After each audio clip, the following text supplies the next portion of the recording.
자, 오늘은 하나님이 응답하시지 않는 이유라는 말씀으로 함께 하나님 말씀을 나누겠습니다. 이 블레셋이 이스라엘을 공격할 준비를 다 마치고선요, 군대를 한 곳에 집결시켰습니다. 이스라엘 북쪽의 수넴이라는 그 지역에 집결시킵니다. 그러자 사울이 마음이 불안해지고 두려워졌습니다. 그런데 위기 때마다 사울에게 하나님의 계시, 하나님의 지혜를 가르쳐주고, 그리고 또 흩어진 모든 백성들을 하나로 뭉치게 해주었던 그 사무엘은 이제 죽고 없습니다. 사울은 그 상황을 어찌해야 할 줄 모르고선요, 전전긍긍하며 누구의 도움도 얻을 수 없는 그런 상황 가운데 절박한 그런 심정입니다. 결국은요, 자기가 직접 하나님께 여쭤보려고, 하나님을 만나려고 그렇게 시도를 하죠. 하나님의 지혜와 도우심을 구하기 위해서 백방으로 노력을 하고 모든 방법을 다 써봅니다. 그러나 하나님이 응답하시지 않습니다. 오늘 본문 6절에 보면은 사울이 여호와께 묻자오되 여호와께서 꿈으로도 우림으로도 선지자로도 그에게 대답하지 아니하셨다 그랬죠. 하나님은 꿈으로 답하지 않아요. 구약 시대에 꿈으로 답하시는 그런 경우가 많습니다. 꿈으로 하나님이 답하시지 않습니다. 그리고 당시 제사장들이 어떤 중대한 결정을 할 때에 그 하나님께 묻는 방법이 있어요. 우림과 둠밈이라는 판결의 흉배 가운데 있는 제사장이 사용하는 돌이 있는데요, 어쨌든 그것으로도 제사장에게 나아가 봤지만은 답을 얻을 수가 없습니다. 선지자들 역시 이 전전긍긍하는 사울에게 어떤 답도 내놓지 못합니다. 그건 사실 여러분 당연한 일입니다. 당연한 일이에요. 사울은 계속해서 하나님을 거역했고 일마다 때마다 하나님께 불순종을 일삼지 않았습니까? 그리고 다윗에 대한 질투와 스스로 가진 어떤 그 복수심 때문에 노베 거하고 있는 제사장 85명을 전부 다 진멸시키지 않았습니까? 그게 사울이에요. 세상에 제사장 가문 85명 어린아이까지 다 진멸시켜 놓고선 제사장을 통해 가지고 하나님의 음성과 하나님의 뜻을 듣고자 한다? 여러분, 이게 말이나 되는 일입니까? 오늘 본문에 우림으로도 대답하지 아니하셨다라는 기록으로 볼 때요, 사울은 분명 제사장들이 판결의 흉배로 사용하는 우림과 둠밈을 통해서 하나님의 계시를 드리려고 했던 것이죠. 이런 파렴치한 왕이 어디 있습니까? 게다가 사울은 선지자들을 막 닥달하고 채근을 했던 것 같아요. 그러나 선지자들 역시 사울에게 답을 줄 수가 없는 건 마찬가지예요. 왜? 하나님이 침묵하셨으니까 그런 거죠. 하나님은 불순종과 거역을 반복했던, 그리고 패악질을 일삼았던 이 사울과 관계를 끊어버리셨어요. 그 사울을 버리시고 사울을 떠나셨습니다. 하나님은 사울과 관계를 단절하셨어요. 그러니 사울이 백방으로 노력해도요, 하나님께로부터 어떤 음성이나 어떤 계시도 기대할 수가 없는 그런 상황이 됐던 거죠. 그런데 지금 블레셋이 쳐들어 오면서 일촉즉발 전쟁의 위기 가운데 놓여 있다 이 말이죠. 그래서 사울은 답답한 마음이 돼가지고선 이번에 또 다른 어처구니없는 일을 벌입니다. 수넴에서 가까운 엔돌이라는 곳에 가가지고 그 엔돌에 신접한 여인, 그러니까 무당인 거예요. 그 무당을 찾아가는 그런 어처구니없는 짓을 행합니다. 정말 불신앙적인 태도죠. 무당에게 찾아가가지고 사무엘의 영을 나한테 불러내라. 너무나도 이 불신앙적인 태도고, 이런 걸 봐서 사울 안에는 일말의 신앙의 양심도 남아있지 않다라는 걸 여기 이 대목에서 우리가 확인할 수가 있습니다. 모르긴 해도요, 이 상황쯤 되면은 사울이 제 위에 무릎 꿇고 금식하며 회개하며, 우선요 하나님 내게 응답해 달라 이런 게 아니고요, 회개하며 하나님께 매달려야 하지 않았을까? 아니, 하나님이 응답을 해주시든 응답해 주시지 않든 그게 중요한 게 아니고요, 이런 상황이라면 사울이 해야 할 첫 번째 일은 그가 제 위에 무릎 꿇고 금식하며 회개하는 일 아니겠냐는 것이죠. 그런데 사울은요, 실은 하나님은 안중에도 없었던 거예요. 예. 전혀 하나님이 그 마음에 없습니다. 먼저 지금 블레셋의 위협으로부터 어떻게 하면 여기서 좀 해결받을 수 있을까? 어떻게 하면 여기서 건절받을 수 있을까? 사울의 심중에는 오직 그것만 있는 것이죠. 그래서 뭐 하나님이 답해주지 않으면 뭐 까짓거 무당이라도 찾아가 가지고선 사무엘의 영을 불러내면 되지. 이런 게 사울의 지금 모습입니다. 얼마나 불신앙적이고 하나님께 대한 배역적인 그런 태도인가. 하나님이 그를 왕으로 삼아주셨는데 말이죠. 사울이 어떻게 이 지경이 됐을까? 이건 참 여러분 가슴 아픈 그런 대목이 있죠. 어찌 이 지경까지 됐을까? 근데 여러분, 오늘 본문을 묵상하면서 느끼는 점은요, 비단 사울뿐이겠냐, 이런 것이죠. 사울뿐이 아니라는 것이죠. 누구든 이런 비참한 상태로 전락할 수 있다. 누구의 신앙이든 이런 비참한 상태로 몰락할 수가 있다라는 걸 우리가 기억해야 합니다. 원래부터 사울이었던 사람 없습니다. 사울도요, 처음에는 그 신앙이 얼마나 순수하고요, 또 사울을 순종하는 그런, 자기 아버지에게도 얼마나 순종하는 그런 사람이었습니까? 원래부터 이런 모습은 없습니다. 누구든 다 처음에는요, 그 신앙이 뜨겁고, 그리고 의욕이 있고, 그리고 열심히 있고, 그리고 무엇보다 순수하고 다 그렇습니다. 그런데 여러분, 처음에 그런 건 중요한 게 아니에요. 마지막이 어떤 건가, 이게 중요하다는 것이죠.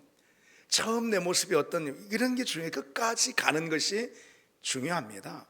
고린도전서 10장에 그런즉 선줄로 알거든 넘어질까 조심하라 라는 말씀, 이 경계의 말씀 우리에게 주시는 이유가 다 그런 거 아니겠습니까?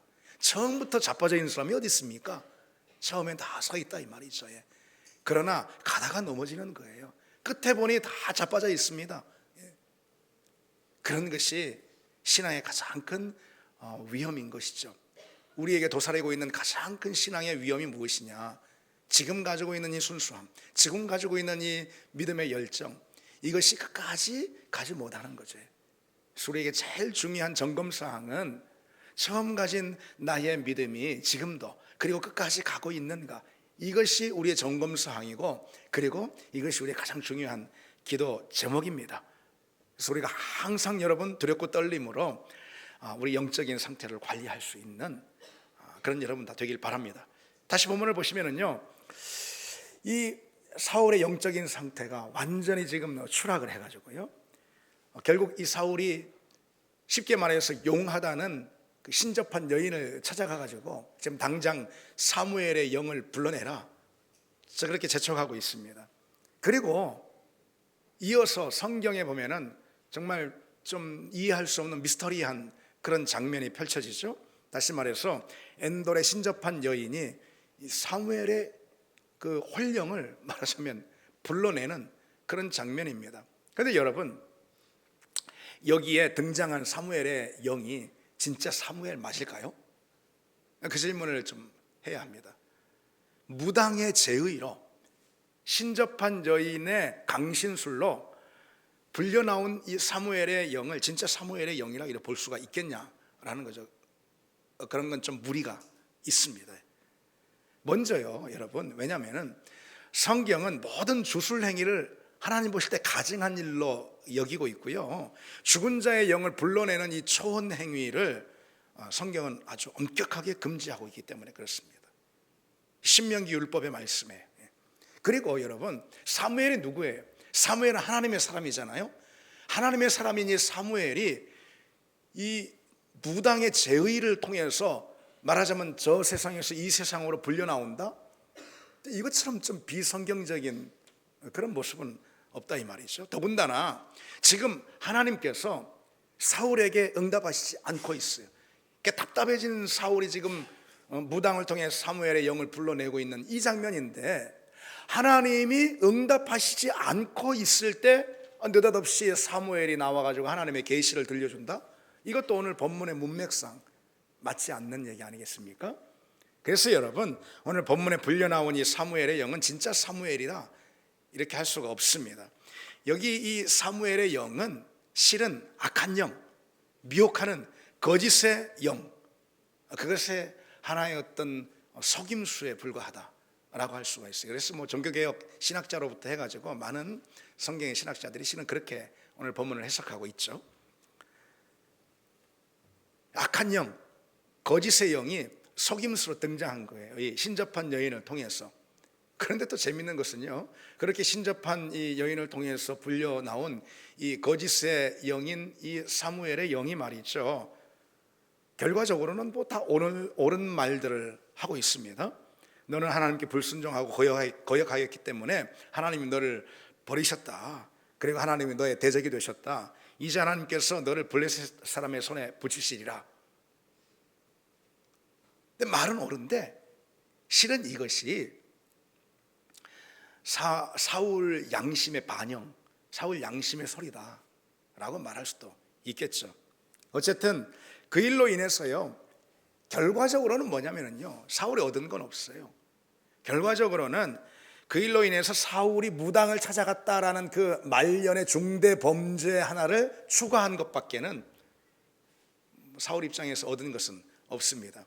그래서 이 사울의 어떤 일생을 평가한 역대기 기자, 그러니까 역대상 10장에 보면은요, 사울의 행적을 이렇게 평가하고 있습니다.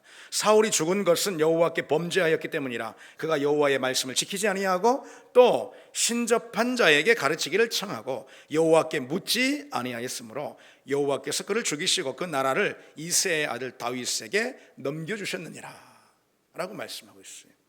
여러분, 오늘 본문의 이야기는요, 사울의 말년을 기록하고 있습니다. 근데 결국 뭐 그의 그 인생의 전체가 사실 다 그렇기도 하지만은 그의 말년에 가보니 결국 하나님께서 그를 버리셨잖아요. 하나님께 버림을 받아서 비참한 몰락을 지금 마주하고 있는 이 사울의 이야기가 바로 오늘 본문인데, 암만 그래도 그렇지 하나님 응답하시지 않는다고 어떻게 점집을 찾아갈 수 있냐, 무당을 찾아갈 수 있냐, 참 그런 생각이 듭니다. 사실 여러분, 이스라엘 백성들도요, 나중에 이 훗날을 보면은 하나님과의 관계가 파탄나는 걸 볼 수가 있어요. 이스라엘 백성들 하나님과의 이 소통이 완전히 끊어졌어요. 그 결과 이스라엘 백성은 하나님께 심판을 받은 것이죠. 하나님과의 관계가 파국에 이르고 그 모든 소통이 끊어져서 이스라엘은 완전히 하나님부터 멀리 떠나가고, 그것이 하나님께서 심판하시는 심판의 내용이 된 것입니다. 여러분, 하나님은 응답하시는 분입니다. 하나님은 응답하시는 분이에요, 여러분. 근데 우리가 하나님과 단절하고 관계가 끊어지고 소통이 중단됩니다. 다시 말해서 하나님의 음성을 듣지 않는다 이 말이에요, 우리가. 그러면은 하나님은 우리에게 찾아오시는 분이고 응답하시는 분이기 때문에 하나님 계속해서 두드리십니다. 우리에게 찾아오셔서 내 말을 들어라, 내 음성을 들어라, 내게 순종하라 하면서 하나님 계속해서 권면하시고요, 하나님 계속해서 우리로 하여금 돌이킬 기회를 주시는 분이에요. 하나님 용서의 하나님이잖아요.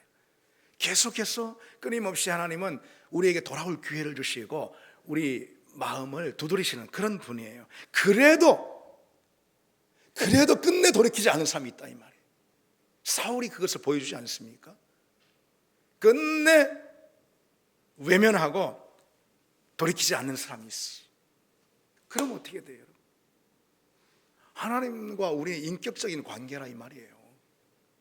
우리가 하나님을 그렇게 끝내 거절하면은 하나님도 돌이키시는 거예요. 하나님도 그 마음을 돌이키시고, 그러면은 그때부터는 우리가 하나님 찾아도 하나님 만날 수 없는 거예요. 여러분, 이 무서운 사실을 잊지 말아야 합니다. 그때부터는 우리가 하나님께 나아가 하나님의 음성을 듣고자 해도 하나님 응답하시지 않는다 이 말이죠. 예레미야 7장 16절에요. 그런즉 너는 이 백성을 위하여 기도하지 말라, 내가 듣지 아니하리라. 예레미야가 선지자, 이스라엘 백성들을 위해서 하나님께 기도하니까 하나님께서 너는 이 백성을 위해 기도하지 말라, 내가 듣지 않을 것이다. 스가랴 7장 13절에도 내가 불러도 그들이 듣지 아니한 것처럼 그들이 불러도 내가 듣지 아니하리라 그랬습니다. 여러분, 이보다 절망적인 상황이 있을까? 이보다 비극적인 상황이 있습니까? 하나님 불러도 하나님 응답하시지 않습니다. 하나님 찾아도 하나님 내게 오시지 않습니다. 여러분, 이것처럼 비극적인 절망적인 상황이 또 어디 있습니까? 우리 하나님은 용서하시고 우리 하나님은 우리에게 응답하시길 기뻐하시는 분인데, 그러나 오늘 사울이 처한 이 상황을 볼 때 말이죠, 그의 평생에 하나님을 외면하고 불순종을 일삼고 하나님과 완전히 철저하게 관계의 단절을 가졌을 때, 그건 무슨 블레셋이 쳐들어왔다 그러니까 그것으로 인해서 하나님 응답을 구하러 찾아가 하나님 만날 길이 없는 것이죠. 여러분, 우리는 우리에게도 이러한 상황이 올 수 있음을 잊지 말아야 합니다. 우리가 하나님 부를 때 하나님 응답하시는 그 일이 얼마나 감사한 일인지 여러분 기억하시기 바랍니다. 우리가 하나님 찾을 때 하나님 우리 가운데 다가오시는 이 사실이, 여러분, 이것이 가장 귀하고 가장 복된 일 아니겠습니까? 그렇지 않습니까? 그렇다면 여러분, 하나님이 오늘 이 사울에게 그처럼 응답하시지 않은 이유가 무엇일까요? 왜 사울에게 응답하시지 않으셨을까? 오늘 사울을 통해서 우리는 두 가지 이유를 발견할 수가 있습니다. 그 점에 대해서 잠시 말씀 나누려고 합니다. 첫 번째로, 하나님 사울에게 응답하시지 않은 이유는요, 사울의 지독한 자기중심적 신앙 때문에 그렇습니다. 지독한 자기중심적인 태도. 사울은 하나님이 그 마음의 중심에 있었던 적이 없어요. 그가 왕이 되기 전에는 그랬을지 몰라도 그 마음의 중심 가운데 하나님이 계신 적이 없어요. 오로지 문제를 어떻게 해결할까? 그건 뭐예요? 나한테 이로운 게 뭐야? 날 위해서 할 수 있는 게 뭐야? 다시 말해서 자기 자신이 될 중심에 있었던 거예요. 오늘 본문도요, 그러한 사울의 모습을 은근히 부각시키고 있습니다. 7절에 보면은요, 사울이 엔돌의 신접한 여인을 찾으라 하면서 뭐라 말하냐면은요, 나를 위하여 찾으라. 나를 위하여. 그 다음에 8절에도요, 엔돌의 신접한 여인에게 찾아가가지고요, 나를 위해서 사무엘의 영을 불러내라 그러고 있습니다. 사울은요, 자기를 위한 철두철미 자기중심적인 사람이에요. 자기를 위해서는 하나님이고 뭐가 없어요. 사무엘상 13장에 보면 사울이 왕이 된 다음에 전투가 벌어지는 그런 이제 상황을 마주하거든요. 사무엘이 늦게 오는 거예요. 제사를 드리고 행해야 되는데 늦게 오는 거예요. 그러자 사울이 먼저 그냥 제사를 드려버리지 않습니까? 왜? 백성들의 마음이 막 흩어지는 것이 두려워가지고선 말이죠. 사울은 예배를 드리고 싶어서 예배 드리는 게 아니에요. 하나님을 위해서 예배 드리는 게 아니에요. 예배를 받으시는 분, 제사를 받으시는 분은 하나님이잖아요. 예배를 왜 드립니까? 하나님을 위해서 예배를 드리는 거라 이 말이죠. 당연하죠. 그게 예배의 중심된 목적입니다. 그럼에도 불구하고 사울은 자기 자신을 위해서 제사를 드려버립니다. 백성들이 흩어질까? 자기 왕권이 흔들릴까? 그런 두려움 때문에 사울은 심지어 예배조차도 자기 자신을 위해서 하는 사람입니다. 사울에게 하나님은 안중에 없습니다. 오로지 당면한 문제를 어떻게 풀까? 누구에게라도 찾아가서 무슨 짓을 해서라도 그게 하나님 기뻐하지 않는 그런 일이라 하더라도, 설령 그렇다 하더라도요, 내 앞에 있는 문제만 해결되면 되는 거죠. 철저히 자기중심적인 사람이에요. 자기중심적인 사람은 신앙생활도 자기중심적으로 하는 경우가 많습니다. 오늘 여러분, 우리 신앙의 자리를 한번 돌아보시기 바랍니다. 갈수록요, 이 세태가 자기만족, 자기위안, 자기평안, 자기중심, 그런 신앙이 갈수록 심화되는 것을 볼 수가 있습니다. 내 만족이 기준인 것이죠. 내게 도움이 되냐, 내게 유익하냐, 내게 위로가 있느냐, 내게 평안이 있느냐, 그건 종교거든요. 여러분, 종교. 왜 종교 생활을 해? 나한테 도움이 되니까. 그건 맞는 말이에요. 맞는 말이에요. 왜 하나님을 믿느냐? 나한테 도움이 돼서. 정말 그럴까요, 여러분? 정말 그럴까요? 그게 신앙의 이유와 목적일까요? 예배 역시 마찬가지. 예배의 기준도 이 예배가 나한테 행복한가, 흔히 말하듯 나한테 은혜가 되느냐, 이게 기준일 때 우리의 예배는 종교로 변질되고, 그건 내가 중심이니 곧 우상숭배로 변질되고 마는 것이죠. 종교와 우상숭배로 우리 신앙을 변질시키는 가장 중요한 건 곧 자아입니다. 자기중심성입니다. 여러분, 복음을 받아들인다는 것이 무엇일까요? 곧 예수를 영접한다는 것이 무엇이겠습니까? 그것은 자아를 중심으로 하는 세상적 가치를 확실하게 무너뜨리는 그런 행위입니다. 그게 곧 예수를 믿는 거예요. 예수를 믿는다는 것은 뭐 천국 가기 위한 예수가 어떤 다리, 도구로 믿는 게 아니라는 것이죠. 예수를 믿는다는 것은 곧 예수를 나의 주인으로 모셔드리는 것이죠. 그때 반드시 필연 동반되는 게 무엇일까요? 내 자아는 주변으로 밀려나는 것입니다. 예수를 주인으로 모셔드리니 내 자아는 주변으로 밀려나는 그것이 필연 일어나는 것이죠. 언제요? 예수를 믿을 때, 복음을 받아들일 때. 그래서 예수와 나 자아는 결코 그 둘은 함께 할 수가 없습니다. 믿음의 골자를 가장 분명하게 제시해주고 또 고백해주고 있는 성경의 구절이 있다면 분명 갈라디아서 2장 20절을 꼽을 것입니다. 바울이 이렇게 고백하죠. 내가 그리스도와 함께 십자가에 못 박혔나니 그런즉 이제는 내가 사는 것이 아니요 내 안에 그리스도께서 사시는 것이라. 아멘. 내 안에 내가 사는 것이 아니라 그리스도께서 사시는 것이라. 이게 믿음이죠. 성경이 우리에게 보여주고 있는 믿음의 골자. 우리는 그래서 여러분 이미 십자가에 내 자아가 못 박힌 사람들이고 내 중심에 내 인생의 왕좌에 그리스도를 모신 그런 사람들이죠. 우리가 무엇이 여러분 못 박혔습니까? 한마디로 내 자아가, 자기 중심성이 못 박혔습니다. 사정없이. 내 욕심과 교만과 내 불순종이, 그런 자아가 이미 십자가에 못 박혀 죽은 사람이라는 것이죠. 여러분, 우리는 이미 죽은 사람입니다. 아예 죽은 사람입니다. 여러분, 아직 내가 살아있다고 생각하는 사람은 그 무엇보다도요 십자가에 달리신 그리스도를 아직 만나지 못한 것이죠. 아직 여전히 내가 살아있는 내 자기 중심성이 팔팔이 살아있는 그 사람은 십자가에 달리신 그리스도도 모를 뿐 아니라 십자가에 달리셔서 그 십자가의 자리로 나를 초대하시는 그리스도의 초대에도 응하지 않고 있는 사람입니다. 여러분, 좀 쉽게 말씀드려서 왜 불평이 생깁니까? 왜 미움이 일어나고, 여러분 왜 화나셨습니까? 왜 화가 나셨습니까? 여러분 왜 걱정이 생기고 질투가 있고 불안한 마음이 들고 염려가 있고 왜 그렇습니까? 그 한마디로 뭐 환경 탓하고 누구 탓할 게 아니라 한마디로 내가 죽지 않았어 그런 것입니다. 내가 죽지 않았어예요.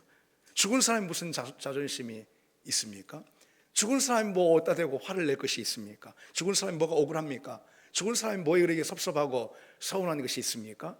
죽었는데 뭐 이렇게 마음이 꽁 해가지고선 죽은 사람이 왜 삐집니까? 죽은 사람이 뭐 자랑할 것이 있습니까? 죽었는데 뭐 혈기가 어디서 나옵니까? 죽은 사람이 왜 그토록 자기 변호에 애쓰고 변명하느라 여념이 없습니까? 죽은 사람이 많은 경우 조금 자존심이 상하면 그냥 부르르 떨고 자기 의의를 막 드러냅니다. 섭섭하다고 억울하다고 상처받았다고 심지어 신앙생활도 막 내팽개쳐버리는 그런 경우도 왕왕 있습니다. 나는 이미 그리스도와 함께 십자가에 못 박혀 죽었다. 이것이 믿음의 골자입니다. 믿음의 내용 그 자체입니다. 나는 그리스도의 십자가와 함께 못 박혔다. 이게 믿음이라 이 말이죠. 그걸 통해서 우리는 그리스도의 사람들이 되는 거죠. 그런데 아직도 내 혈기가 왕성하게 살아서 내가 내 삶의 주인 노릇을 여전히 하고 있다. 그것은 십자가 안에서 우리에게 주신 구원의 신비와 비밀을 여전히 모르고 있는 것이죠. 여러분, 우리는 어떻습니까? 여러분 어떠십니까? 우리는 아직 죽지 않았습니다. 이 설교를 하고 있는 저부터 해가지고 사실 제가 제일 곤혹스럽습니다. 우리는 아직 죽지 않았어요. 그러니까 때로 교만하고 우쭐대고 또 때로는 반대로 의기소침하고 자기 연민에 빠지고 열등감에 사로잡히고 그런 거 아니겠어요? 그런가 하면 섭섭해하고 분을 내기도 하고 그러기를 자꾸 우리가 반복하는 이유는 어디 누가 그래서 그런 것도 아니고 환경이 그래서 그런 것도 아닙니다. 내가 죽지 않아서 그렇습니다. 근데 여러분, 이 사실을 기억해 두시기 바랍니다. 그건 정말 부끄러운 일입니다. 내가 죽지 않아서, 죽지 않은 내 자아가 팔팔이 사는 모습이 드러나는 거 있잖아요. 어떤 걸 통해서든 드러나는 거. 여러분, 우리 그리스도인들에게 가장 부끄럽고 창피스러운 일은 바로 그런 것입니다. 자아가 내 인생을 오로지 주도하고 끌고 가는 거. 그래서 그 결과 내가 볼 때 무슨 그게 성공이든 행복이든 만족이든 잘된 거든 잘난 거든 무엇이든 말이죠, 자아가 내 인생을 주도하는 것만큼 부끄럽고 창피한 것은 우리 그리스도인에게 없습니다. 왜? 자아는 죽는 거, 이미 죽었다라는 선언을 들은 것이 저와 여러분의 자아인 줄 믿습니다. 죽었습니다, 여러분. 죽었습니다. 죽은 자아가 어느새 살아가지고 서로 부딪히며 내가 이겼네, 네가 이겼네, 내가 잘났네, 네가 잘났네. 그것처럼 여러분, 우리의 일을 부끄럽게 하는 그런 일은 없습니다. 내 자아가 어느 상황에서는 철저하게 죽었음이 드러나고 고백되는 것, 여러분, 그때 우리는 그것을 나의 영광으로 알아야 할 줄 믿습니다. 내가 진정 죽었는지 평소엔 잘 몰라요, 여러분. 근데 어떤 상황을 만나면 금세 드러나요. 누가 나한테 상처를 줍니다. 마음 상하는 말을, 찌르는 말을 합니다. 누가 날 비난합니다. 그래서 내 마음이 억울해지는 거예요. 누가 나를 실망시킵니다. 기대했는데 실망시킵니다. 그렇게 믿은 그 사람이 나한테 등을 돌립니다. 정말 소중한 것을 잃어버리고 빼앗깁니다. 그리고 큰 실패와 좌절을 맛봅니다. 그때 여러분, 정말 중요한 것은 이것입니다. 정말 중요한 건 뭐냐? 나는 산 사람으로 그것에 반응하고 있느냐, 죽은 사람으로 반응하고 있느냐. 여러분, 우리는 그것을 물어야 합니다. 그 상황이 어떻고 그래서 마음이 어떻고 이런 게 중요한 게 아니라는 거예요. 그 상황에 대해서 나는 산 사람으로 반응하느냐, 파릇파릇, 아니면은 내 자아가 완전히 십자가에 꺾여 죽은 사람으로 반응하느냐. 그것이 다만 중요할 뿐입니다. 여러분, 내가 죽어야 예수가 사는 줄 믿습니다. 그냥 죽으라는 게 아니에요. 내가 죽어야 예수가 내 안에서 살기 때문입니다. 내가 죽어야 복음이 나타납니다. 내가 죽어야 십자가가 드러납니다. 내가 죽어야 예수가, 하나님 나라가 확장이 됩니다. 그리고 내가 죽어야 진정 나는 예수 안에서 살아남을 믿습니다. 자기중심적인 내 자아가 꺾이고 죽어야 진정 나는 예수 안에서 하나님이 살리신 진짜 나로서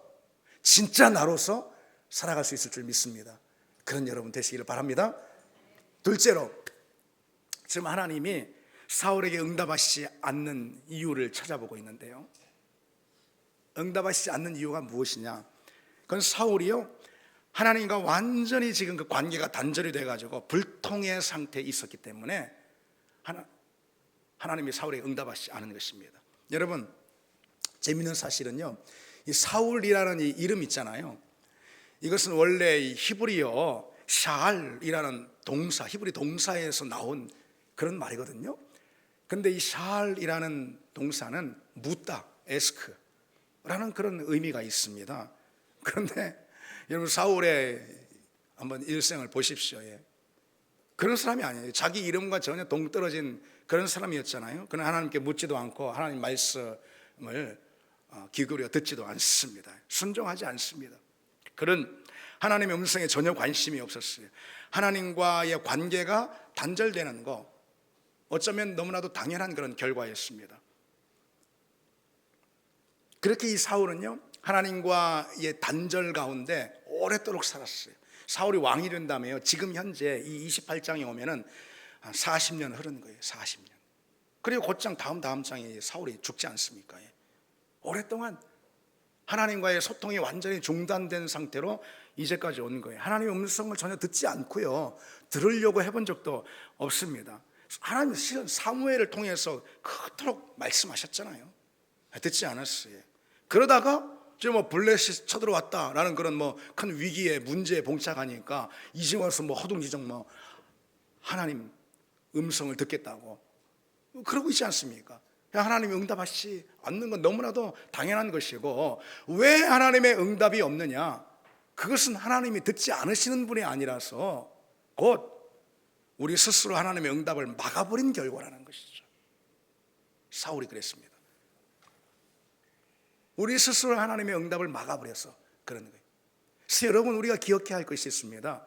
우리는요, 어떤 일이 생기면 기도하겠다, 하나님 응답이 필요하다 그렇게 하는데, 설령 그래서 응답을 받았다 해도요, 여러분, 그건 이미 그 신앙을 점검해야 되는 신앙인 거예요. 그거는 응답이 중요한 게 아니에요. 응답이 중요한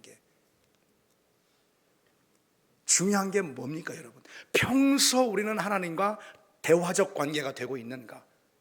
이게 중요한 거예요. 평소 대화적 관계가 되고 있는 거예요. 대화라는 거 한번 생각해 보세요, 여러분. 서로 깊은 교제와 친밀한 사귐을 가능하게 하는 것, 대화 없이 이건 안 되는 거죠. 말이 이 뜻을 전하고 사람과의 사귐과 교제를 결정합니다. 말이라는 것이, 대화라는 것이. 그렇죠. 결국 말의 소통, 그러니까 대화라는 것이 둘 사이의 관계를 결정짓는 거 아닙니까? 부모와 자식 간의 관계 뭘 통해서 확인할 수 있습니까? 둘 사이의 말의 소통, 곧 대화를 통해서 확인할 수가 있는 거죠. 부부의 관계, 얼마나 그 부부가 서로 친밀하고 서로 결속이 되어 있는가, 뭘 통해 확인할 수 있습니까? 두 사람 간의 말의 소통, 대화를 통해서 확인할 수가 있습니다. 물론 하나님과 우리의 관계 역시 똑같다는 걸 알아야 합니다. 말의 소통을 통해서 하나님과 우리의 이 친밀한 관계의 결속을 확인할 수가 있어요. 하나님과 나와의 관계를 재어볼 수 있는 가장 중요한 가늠자, 그것은 여러분 기억하시기 바랍니다. 하나님과 내가 나누는 말에 있습니다. 그리고 하나님과 우리 사이에 나누는 그 말을 일컬어서 뭐라고 그러죠? 기도라고 하지 않습니까? 기도입니다. 기도를 보면은 그 사람의 신앙을 확인할 수가 있습니다. 근데 물론 여러분, 여기서 말하는 기도는 주시옵소서 하는 이런 기도만 말하는 것이 아니에요. 중요한 건 기도 가운데 우리가 일방적으로 말하는 거, 우리만 말하는 거, 이건 소통이 아니라 그건 불통인 것이죠. 그렇죠. 기도 가운데 하나님의 음성을 듣는 거, 이게 중요한 이유가 바로 그것입니다. 왜? 기도는 대화이니까, 말의 소통이니까 그렇습니다. 여러분 어떠십니까? 듣고 계십니까? 하나님의 음성을 듣고 계십니까? 하나님의 마음을 확인하고 계십니까? 기도를 통해서 무슨 새벽기도 나와가지고 무슨 성령 집회하면서 기도, 그런 것만 말하는 게 아니고요, 평소 대화적 관계 안에서 하나님과 소통하고 있느냐, 바로 그런 질문인 거죠. 하나님의 음성을 여러분 듣고 계십니까? 여러분 좀 더 나아가서요, 이 사실을 우리가 알아야 합니다. 이 신앙이라는 것은요, 행위가 아니고 관계입니다. 여러분, 행위가 아니라 관계예요. 성경은 하나님을 아버지라 이렇게 칭하고 있잖아요. 아버지와 자녀 같이 그렇게 친밀한 관계라는 것을 우리에게 말해주는 것이죠. 또 성경은 하나님을 우리 친구로 그렇게 소개하고 있습니다. 그래요, 친구처럼 그 깊은 우정과 신의의 관계다, 이걸 말해주는 것이죠. 나아가서요, 성경은 하나님을 우리의 신랑으로 말씀하고 있어요. 신랑과 신부의 그 관계처럼 친밀히 연합된 그런 사이라는 것이죠. 다시 말해 신앙은 관계다 이겁니다. 그럼 여러분, 그 관계에 대한 체크는, 점검은 뭐로 할 수가 있을까요? 그건 관계를 보여주는 표현을 통해서 그 관계에 대한 점검을 할 수가 있을 거예요. 그럼 여러분, 관계를 보여주는 표현은 무엇일까요? 열심, 봉사, 헌신, 바른 생활, 그런 게 관계를, 둘 사이의 관계를 보여주는 표현일 거 아닙니다. 관계를 보여주는 표현은 뭡니까? 그럼 대화, 만남, 친밀함, 신의, 우정, 사랑, 이런 거 아니겠어요? 우리의 신앙은 바로 그런 표현들을 통해서, 그런 점검을 통해서 확인할 수가 있다는 거예요. 다시 말해서 내가 주님을 정말 사랑하고 있는가? 내가 주님과의 연합을 소원하고 있는가? 특히 난 지금 지속적으로 하나님과 대화하고 있는가? 이런 거란 말이죠. 이게 우리 신앙을 보여주는 가장 중심입니다. 신앙 관계이기 때문이죠. 그래서 여러분, 우리는 내 신앙을 점검하면서 내가 지금 의롭게 살고 있냐? 내가 경건하게 살고 있냐? 내가 바르게 살고 있냐? 이런 것이 우선적인 점검사항이 아니에요. 그게 물론 중요하지 않다라는 말은 아닌데, 그런 걸로 점검되는 게 아니라는 것입니다. 아니면 뭐 내가 봉사를 많이 하나, 뭐 내가 내 헌신이 최선을 다하고 있는 거냐, 뭐 내가 헌금을 많이 하고 있는 거, 이런 걸로 점검이 되는 것이 아니죠. 난 주님을 정말 사랑하고 있는가? 난 그분과 소통하고 있고 그것을 원하고 있는가? 혹 불통의 상태가 지속되고 있지는 않은가? 바로 그것입니다. 신앙 관계이기 때문에. 그러니 여러분, 우리가요, 어떤 것보다도 하나님을 만나는 그 하나님과의 만남과 교제, 하나님과의 관계 있죠. 그것에 집중할 수 있는 그런 저와 여러분이 되시기를 바랍니다. 하나님과의 교제, 주님과 성령 안에서의 깊은 사귐, 주님의 임재를 진정 맛보고 또 그것을 원하고 있는지, 하나님의 마음이 어디 있고 하나님의 뜻이 어디 있고 하나님께서 과연 내게 말씀하고 있으신지, 다시 말해 하나님과 소통하고 있는지 말이죠. 그 아니면은 우리가 어떻게 그리스도인이라 신앙인이라 할 수가 있겠습니까? 그냥 종교인인 것이죠. 난 하나님과 연합되어 있는가? 그래서 여러분, 교회에서도요, 사역도 중요하고 봉사도 중요하다 하긴 하지만은, 사역한다, 봉사한다, 헌신한다, 그러면서 교제, 주님과의 친밀한 교제에 영향을 받아서 안 되는 거예요. 주님과의 교제보다 우선할 것은 여러분 없기 때문입니다. 그 무엇도 주님과의 깊고 친밀한 사귐에 우선할 것은 없습니다. 종종 하나님을 위한 사역이 하나님을 향한 사랑의 장애가 될 때가 있습니다.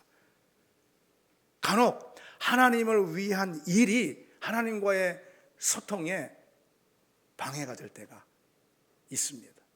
물론 늘 그런 건 아니지만 여러분, 우리는 점검할 필요가 있는 거예요. 교회 오면은 막 너무 일만 하다가 그냥 일하다가 가는 경우도 있을 수 있잖아요. 교회가 일하는 곳인가요? 물론 여러분, 사역과 봉사가 없을 수는 없어요. 예배 하나만 해도 그래, 예배가 제일 중요하지, 예배지 해도 여러분, 누군가는 예배에 대한 봉사자가 있다 이 말이죠. 우리 예배팀처럼 말이죠. 안내하는 분들이 있으니까 우리가 이렇게 은혜로운 예배를 드리고, 우리 예배팀처럼 은혜롭게 예배 인도를 하는, 그러니까 저는 한 사람의 예배자로서 예배 하나를 생각하고 참여한다면 저는 제자들교회 예배팀이 인도하는 그 예배에 참여하고 싶습니다. 너무 솔직하게 이처럼 은혜롭고 하나님의 임재를 경험하는 예배가 어디 있습니까? 그런데 그런 예배를 위해서 준비하는 봉사자가 있다 이 말이죠. 교회는 식탁의 공동체입니다.